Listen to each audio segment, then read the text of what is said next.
What's YouTube? This is Collect Pokemon and welcome back to another video. In today's video, I'm going to talk about how to sell cards in Japan. So, for those of you that did not know, I went to Japan around a week ago and, I've got back to Hong Kong and it's been super busy. I've been dealing with a lot of card stuff as well as my own personal work. So it's been a while since I made a video. But this is a video that I actually wanted to make when I was actually in Japan already. And I really need to buy a new computer to actually edit some of these videos on the go. Hit the like button, subscribe button, and let's get right into it.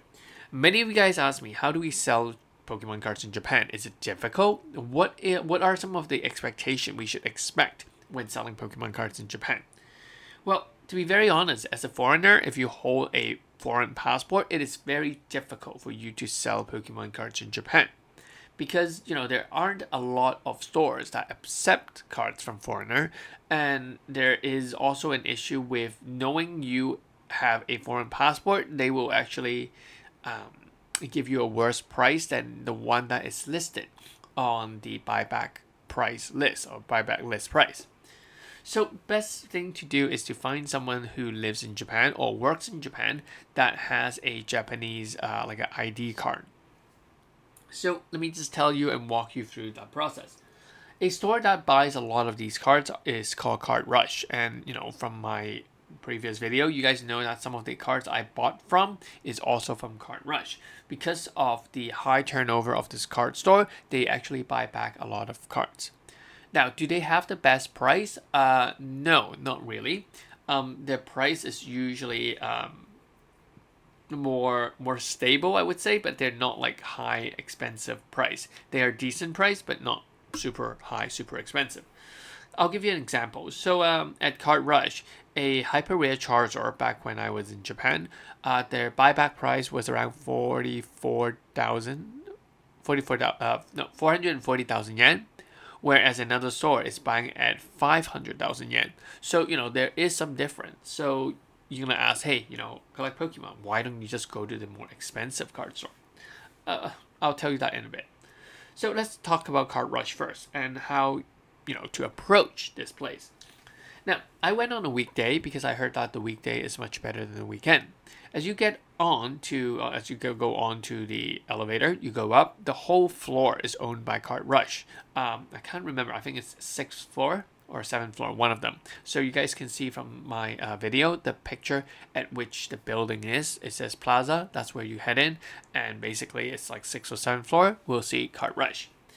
You go up, and the first thing you see is a line. Actually, I think they open at around 12 o'clock or something along that line, and you already would see a line lining up towards the counter around the store, around the inner side of the store. So what people are doing is they're lining up for a buy list. Now, Card Rush will have a bunch of staff sitting behind the counter, and you're pretty much lining up, and they'll hand you a little slip of paper. And in that slip of paper, you have to write down the number of cards that you put down for them to look over. They'll give you a box to sort the card out if your card needs sorting. Mine were PSA cards, so there wasn't much sorting to do. It was just pretty much stack it all in. And then you fill in your personal detail, your contact number, and you line up. And I think that day was a weekday, so it wasn't that bad. We lined up for around 15 minutes or so. We got to the counter, and we just dropped those cards down, and then just leave, pretty much. And I think that we got a call around 5 or 6 p.m., so this was like around 12 to 1 p.m. 5 or 6 p.m. to come back at around 7 p.m. We came back at around 7:30 p.m. and we waited a little bit, and they were ready for us. So they would take the cards out again, the cards that you put down, and they would print you a receipt. So you guys can see the receipt there. They'll take a receipt and say that these are the price that they could offer for the cards. And feel free to cross out the things that you don't want to sell. Remember, all these are in Japanese, so there are numbers. You need to be able to quickly recognize which card.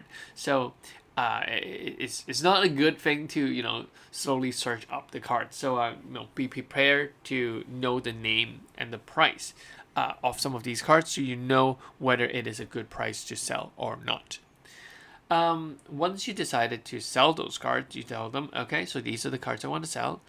And if it was over 1 million yen, they'll ask if you want cash or do you mind if we do bank transfer.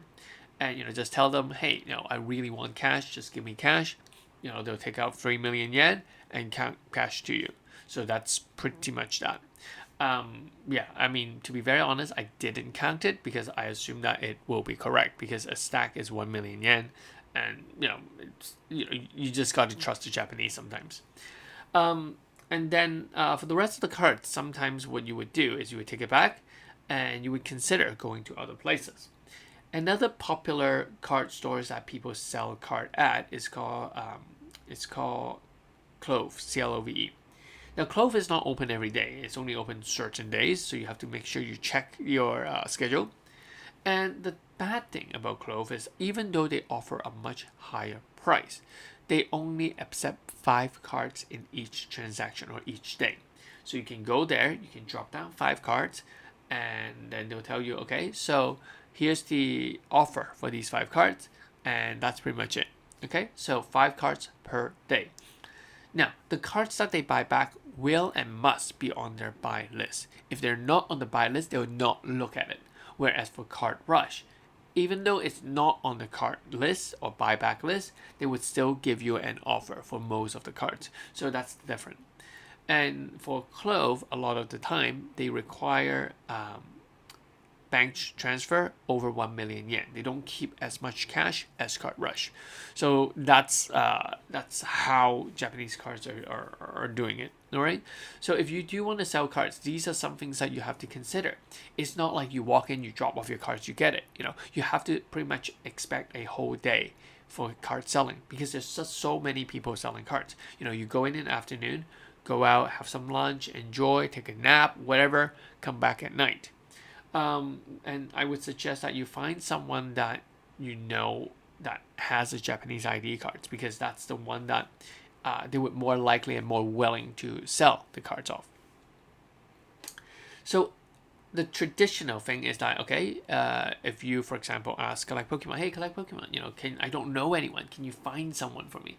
Well, technically, yes, I could, but the problem is that they will take surcharge. Usually, it's around a 10 to 15% surcharge on the cards. So, for example, if you're selling the card for 1 million yen, the person helping you, consigning them to sell the cards, they'll take out 10% or 15%, and they'll give you the rest. So that is something you have to consider. Another thing you have to consider at your own risk is how do we move the Japanese yen out of the country? The Japanese law suggests that I think 1 million yen is the most you can take out of the country. So either you have a lot of family members or people going with you, or you have to spend that money, or you have to find ways to move it, or you have to move it at your own risk. So that's something you have to also consider. So yeah, I think that's pretty comprehensive for card selling in Japan. Some side note is that even though you're selling a PSA 10 card, it doesn't mean that you'll get a PSA 10 card price. Japan in these recent months have been very, very stingent on the quality of PSA 10 cards. Even if there's a PSA 10, but there's a white dot, a black dot, or some edge wearing in the PSA 10 box, they would lower the buyback value. So that's pretty much it. Let me know in the comment section what you guys think. Do you guys like these sort of informative video? Are you ready to sell your cards in Japan? So I'll catch you guys in the next one. Peace. This is Collect Pokemon. Bye bye.